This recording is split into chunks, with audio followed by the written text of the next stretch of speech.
America এখনো পর্যন্ত বিএনপির ব্যাপারে কোনো গ্রিন সিগন্যাল দেয়নি। এই হলো বাস্তবতা।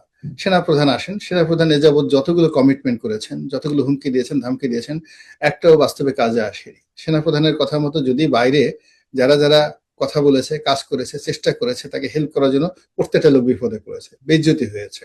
এটা হলো বাস্তবতা। এখন সেই সেনাপ্রধান বলছেন যে নির্বাচন হবেই।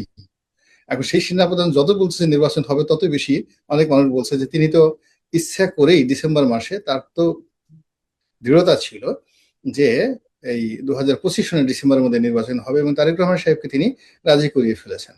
তো সেই তারেক রহমান সাহেব সেনাপ্রধানকে বাদ দিয়ে তিনি ডক্টর মোহাম্মদ ইউনূসের সাথে নেগোসিয়েশন করে এই নির্বাচন ফেব্রুয়ারি মাসে নিয়ে এসেছেন। ফলে এখন সেনাপ্রধান কি ডক্টর মোহাম্মদ ইউনূস সাহেবকে সমর্থন করবেন, তারেক রহমান করবেন, নাকি উনি এই নির্বাচন অনুষ্ঠানের ব্যাপারে ওনার বাহিনী দিয়ে সাহায্য করবেন? এরপর সেনাপ্রধানের হঠাৎ করে তার যে বক্তব্য, দেখা গেল যে এই নির্বাচনে সেনাবাহিনীকে কোন গুরুত্বপূর্ণ দায়িত্ব দেওয়া হয়নি। তাদেরকে বলা হয়েছে তোমরা রুমের মধ্যে ঢুকতে পারবে না। সেনাপ্রধান বলেছেন যে যদি রুমের মধ্যে কোনো অকারেন্স ঘটে আমরা কিন্তু বসে থাকবো না।